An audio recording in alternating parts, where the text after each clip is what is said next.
Welcome back to a whole new chapter. We start discussing a topic that some of you might have thought to be the whole course was mostly about this topic, namely differentiation.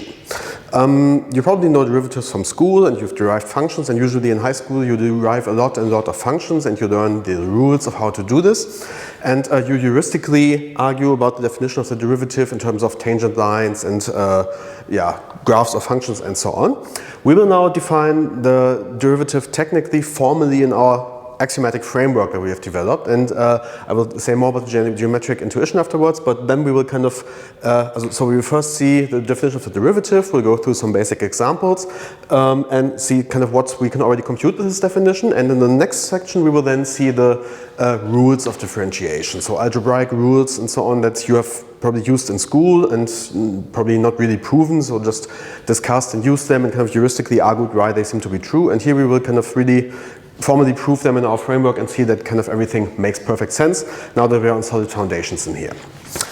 Okay, so let's start right away. This section is entitled Differentiability and Derivatives, so this is more about definition and first properties, so and you will see a lot of examples that we will really derive straight from the definition. So there we can see that we don't need that many rules already to compute derivatives explicitly. Okay, let's start right away with the definition. We only discuss functions on intervals, and we take a point in this interval x0, so I is the interval, and we take a function from I to the complex numbers. We will mostly discuss functions that go to real numbers, so we'll talk about real functions. Importance is here that the domain is always an interval, so a part of R, so we're not talking about complex functions on complex domains and derivatives. That's part of complex analysis, which is itself part of Math 4, I think, or 3, I'm not precisely sure, but anyway. So we will talk occasionally about functions to C because the rules are precisely the same. Okay, so assume we have such a function, then f is called differentiable in the point x0, differentiable in x0 if the following holds: if the derivative exists, and this derivative is actually defined as a limit of functions, namely the limit f prime, so this is always how we denote derivatives, with a prime, f prime of x0, which is defined as the limit of h going to 0 of the following quotient, f of x0 plus h minus f of x0 divided by h. And if this limit here exists, so then we call it differentiable, and if you take a look at this limit, so here we really use the formalism of limits of continuous functions as we introduced in the last chapter. So here we can see if h goes to 0, that's the assumption here, then we see that this becomes f0 minus x0, so the numerator here goes to 0 and the denominator obviously goes to 0, so there's kind of 0 by divided of 0 by 0, so this might exist, might not exist, anything might happen. So we cannot say something general, and so this is really a reasonable thing to say that, so if we define differentiability in this way, it's really interesting to see if it's differentiable or not. So this is really an interesting question. It's not that everything would be differentiable. Okay, I will talk soon about the geometric meaning of this thing and about the different formulation. Let me just introduce a bit more terminology. We call this number f prime of x0. So this is now, if it's a function to C, this is a complex number. So if it's a real function, it's a real number, of course. But this number is then called the derivative of f in x0. The derivative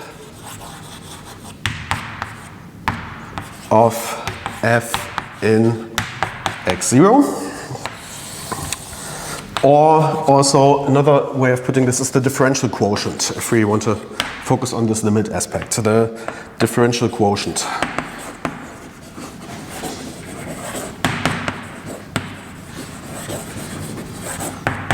in x0. Okay, and finally, similar to continuity, we call f just differentiable without referring to any point if it's differentiable in every point. So f is differentiable if it is differentiable in x0 for every point, for every x0 in this interval I. Okay, so far for the definition. And now let me make these remarks that I've been referring to. First of all, this differential quotient, there are basically two ways of defining this, and I decided for this one, and in many textbooks you might find the other one. So the other one I just also want to give you because we will use this in some proofs later on. So remark 4.2. So first of all, in this situation, I won't repeat all the definition here, but in this setting, an alternative characterization of this differential quotient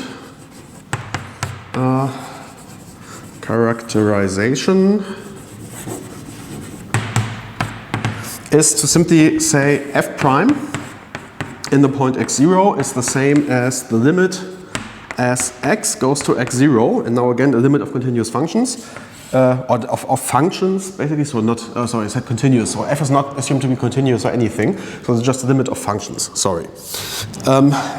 Limit as x goes to x0, and then we put f of x minus f of x0 divided by x minus x0.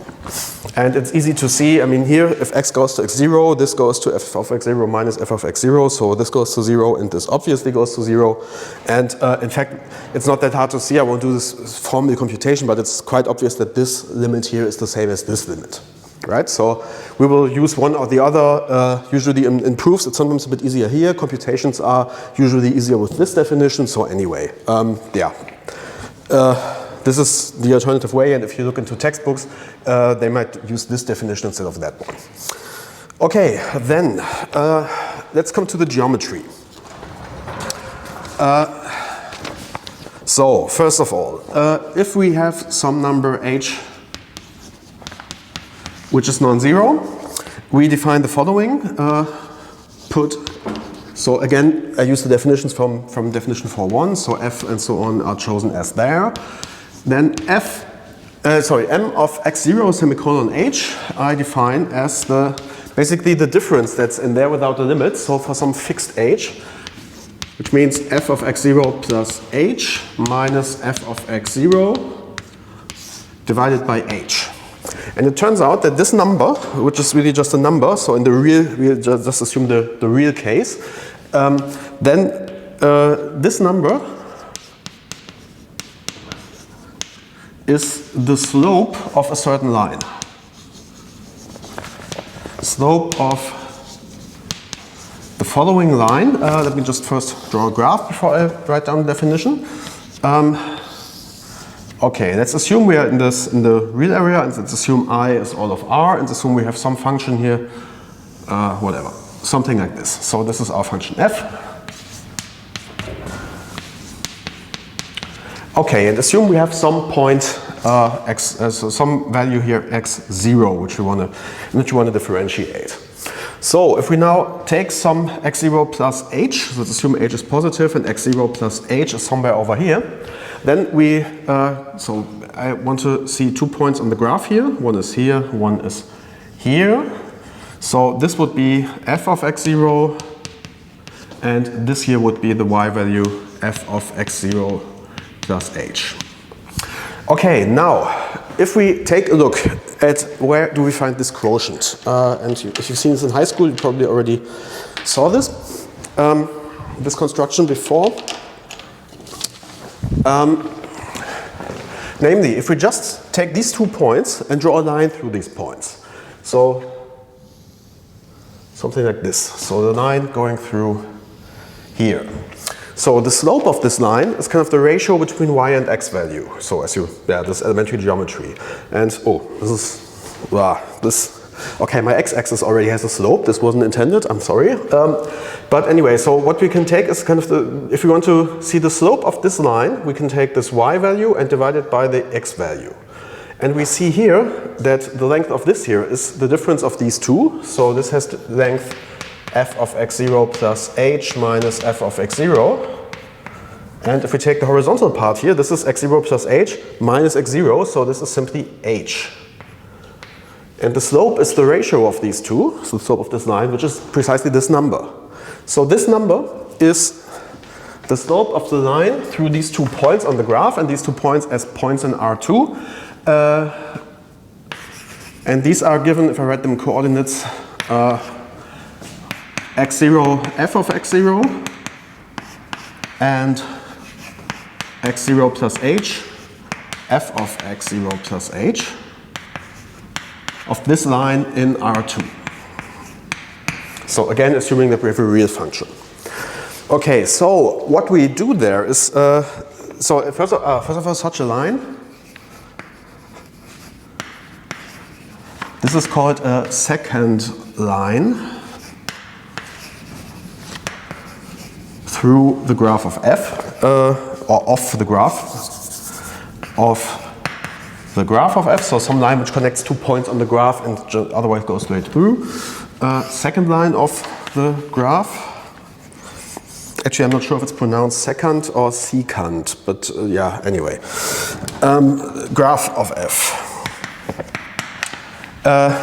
So if we have this interpretation, we of course have that f prime at x0 is the limit of these slopes. So the limit of h going to 0 of m of x0 h. So what's the idea? So the idea is kind of we take these secant lines and then go with the second point closer and closer to the original point. So we take these seconds which kind of closer and closer go to here, or we can do the same thing from the other direction. And it turns out kind of that these secant lines come closer and closer and closer to this graph of, to this white graph here in this point. Which means kind of what we get here as this limit here, this is a slope of the tangent line. Which means the line touching the graph. I won't formally define this here. The tangent line of the graph of f in the point x0, f of x0. So, which means formally, let me take another color. This is some secant line, and the tangent line would be here, and this would be the line touching the graph, which would maybe be something like this.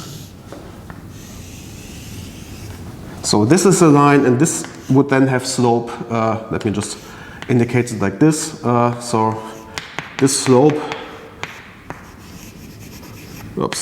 is the derivative here. So this is the line touching the graph in that particular point. And we see if we are close to this point x0, this line is close to the graph, but as the further we go away, the bigger the difference becomes between those two. That's an important viewpoint that will play a role later on.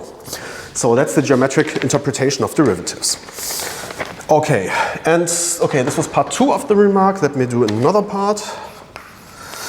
One more. If I is an interval, and this is also something I don't want to prove because it's just purely technical, and we have two real functions, u and v, going from I to the real numbers, and define a complex function from the interval to c by just putting f of x to be u of x plus I times v of x. So u is its real part, v is its imaginary part.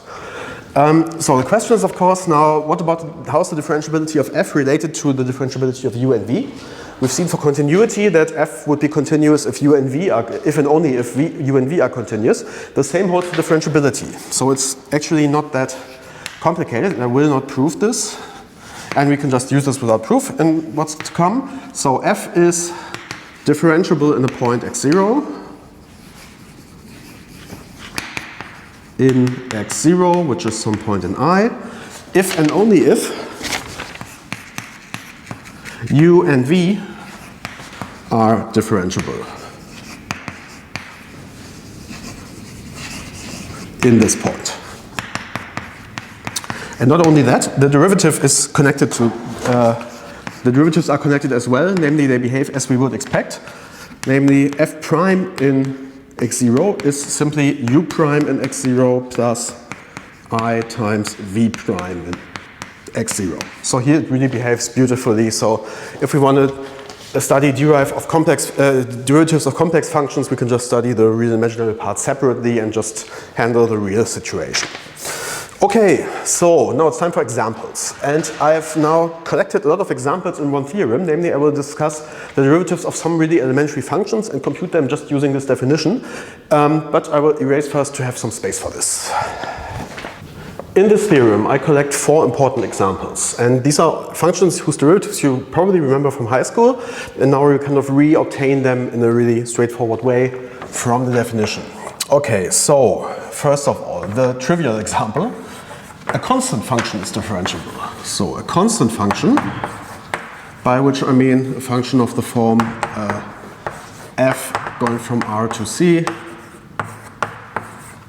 which just takes every x to some value c, where c is some constant number in some constant complex number. This is differentiable, and the derivative is as simple as it gets. F prime of x is 0 for every x in R. Okay, boring, but necessary to check. B, this is now a bit more interesting. So we take some natural number n, and we take the function going from R to R. F of x is equal to x to the power of n. This is differentiable.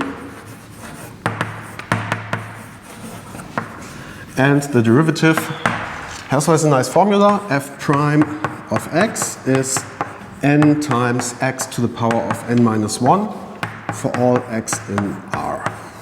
So the old exponent is pulled down, subtracted by 1, and we multiply it with the old exponent. That's kind of this rule, just easy to memorize, I would say. So this is the standard formula for such powers. C. Let f go, we take f defined on 0 to plus infinity to R, f of x to be 1 over x, so the hyperbola, if you remember. So this function is differentiable, and its derivative is also easy to write down. F prime of x is minus 1 over x squared for all x in 0 to infinity. And finally, we let the exponential function come into here. D. And I will do a slightly more general thing than you might expect. So we take some fixed complex number, then f from R to R. F of x is e to the power of c times x, so the exponent c times x, is also differentiable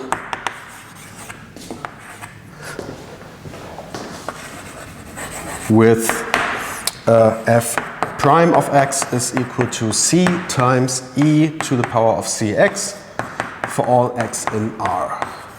Okay, in particular, if you remember from high school, we get the special case that, mostly in school is, as far as I know, used to motivate this introduction of e.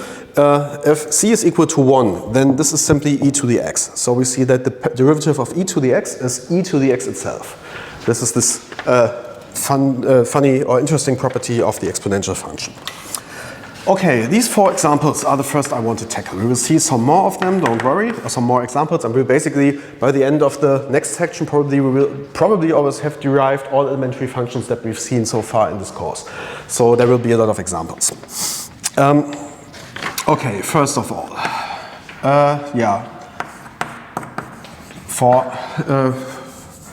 for some x in R, no, don't write this down. So if we want to do, we have the constant function, f equal to c. If we want to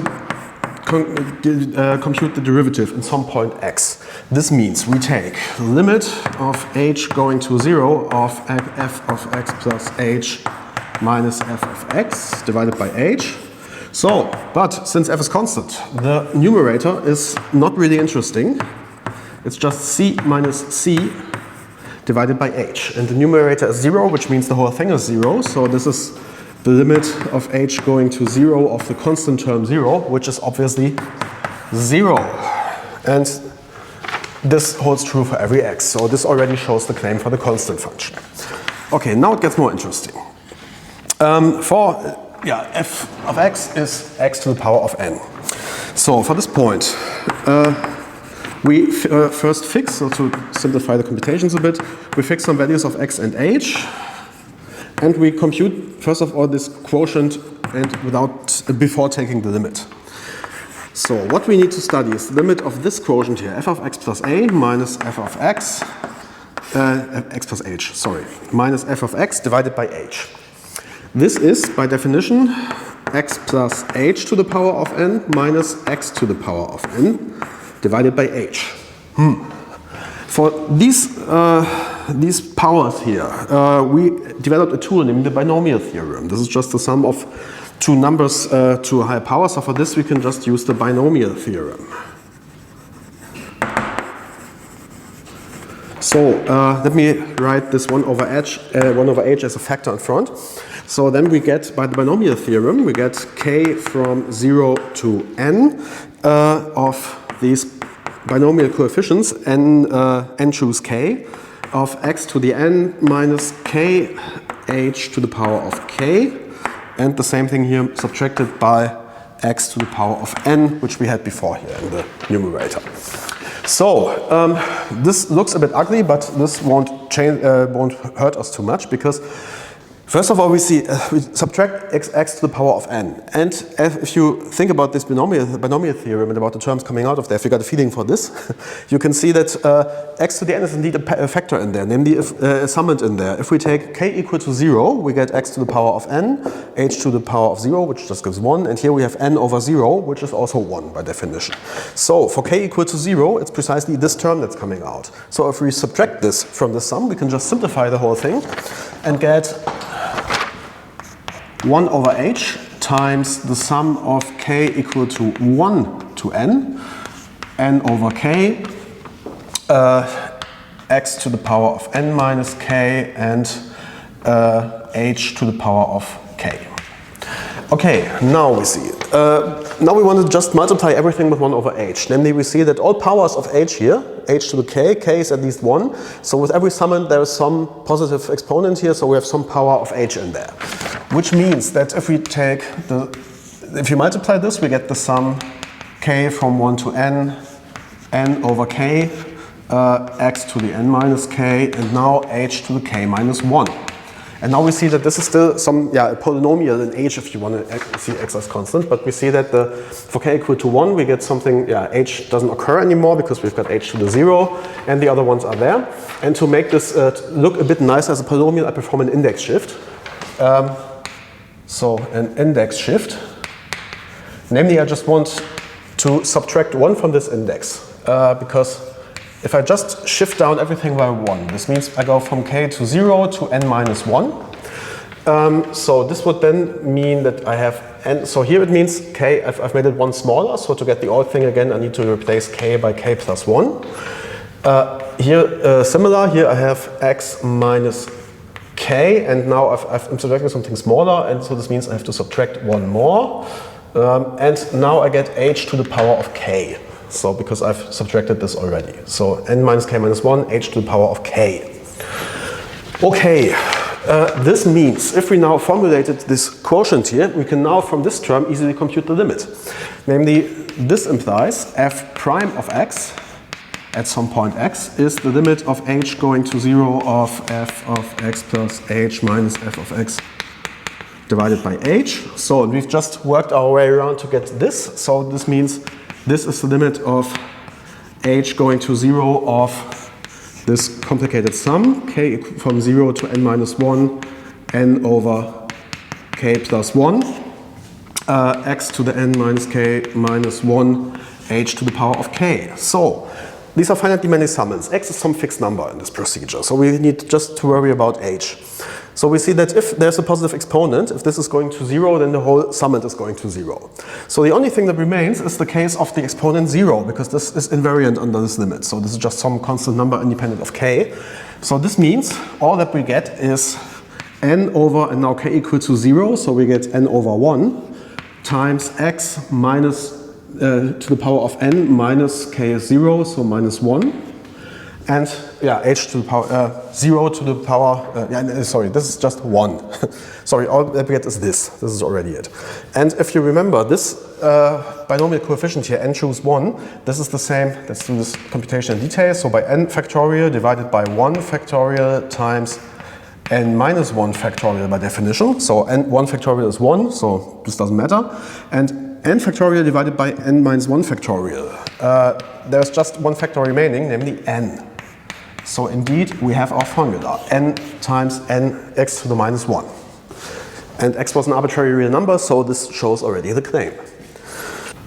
Sorry about the cut. When I first recorded the proof and then edited the video, I realized that I completely skipped the proof of part C of this theorem because I was so enthusiastic about the exponential series. So this little tiny bit is recorded afterwards and inserted into the video. So let me just prove part C and then go back to the old video. So I'm interrupting myself. That's also quite weird. So first of all, this was the derivative of 1 over x. For x and h and r, with h not equal to 0, we first compute the quotient whose limit we are going to take. Namely, f of x plus h minus f of x divided by h. So, by definition of f, this is 1 over x plus a minus 1 over x divided by h. So, we want to bring these two into the same denominator and then move the denominator downstairs. Then this reads as, so here, if we extend this, this one by x and this one by x minus x plus h, we get in the new numerator x minus x plus h divided by h times x plus h times x. Okay, so here we see that this is x minus x, so this is minus h divided by h x plus h x. And here, of course, these two copies of h cancel each other out. So this is minus 1 over x plus h x. And now we see that the limit is actually fairly easy. Okay, sorry, now I've got to interrupt myself during the interruption. This reminds me of the movie Inception a bit. Anyway, sorry, I made quite a mistake here. H is between minus x and plus infinity. Otherwise, this 1 over x plus h wouldn't be well defined. But this doesn't matter since we later on want to go for h equal to 0 anyway. So this is, of course, defined in the neighborhood of 0, and that's definitely enough. So now, f prime of x is the limit of h going to 0 of f of x plus h minus f of x divided by h. And this we've seen is the limit of h going to 0 of 1 over x plus h x. And this is now easy to see. If h is going to 0, we just get x here, so minus in here. If h is going to 0, this bracket, so everything in parentheses just becomes x, and so this is minus 1 over x squared for all positive x. Okay, this was part C, and now back to the original video. Okay, so we have derived polynomials with the binomial theorem. So you see that the binomial theorem is really a good tool in many situations, and you can really do good computations with them. Okay, finally, the exponential situation. There we do a little thing in between. Namely, we start with a special case. For h not equal to 0, we make a following computation. So we want to take the difference quotient e to the ch minus 1 divided by h. This would be the differential of e to the ch in 0, because this is always e to the 0 is what? 1. So yeah, this is precisely this difference quotient whose limit would be the derivative in 0. And you study this before and then tackle the general part. So for this purpose, this is by definition a series. This is the exponential series. So we can write this as 1 over h times the series from n from 0 to infinity. And now it's ch to the power of n, or I can directly write this as c to the n h to the n, divided by n factorial minus 1. And now we basically do the same thing as before, or a very similar thing.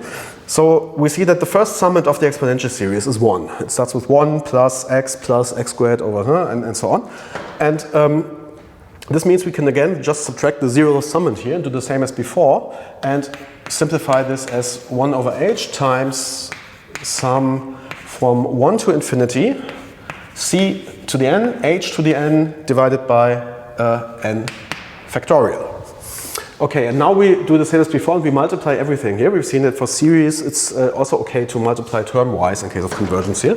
So what we get is that this is the same as the sum from 1 to infinity of c to the n, h to the n minus 1 divided by n factorial. Okay, so we've already simplified this. And now we do another index shift and basically do the same as before. We now shift the index so we start at 0 instead of 1. So this is just another index shift.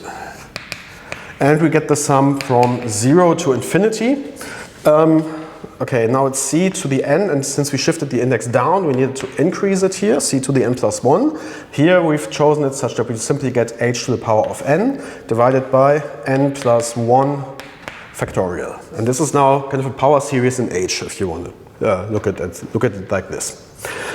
Okay, now here it's simple to see because this is a power series, and we know that power series are convergent, so are continuous, and so we can just use the standard computation. Namely, this implies that if we take the limit of h going to 0 of this e to the ch minus 1 divided by h, what we started with. So we've seen that this is the same as that. So that's the limit of h going to 0 from n equal to 0 to infinity, c to the n plus 1, h to the power of n divided by n plus 1 factorial. Okay, and so we use this continuity of power series. I haven't written, right, I have. So this continuity of power series, that was corollary 343. So this means that this is the same as the sum from 0 to infinity, c to the n plus 1, 0 to the power of n divided by n plus 1 factorial. And of course 0 to the power of n again is always 0 unless n is equal to 0. So the only thing remaining is the case of n equal to 0. So this means we get c to the power of 1 bigger, and in the denominator we get 1 factorial. 1 factorial is 1, c to the 1 is c, so this is simply c. So we've computed this limit.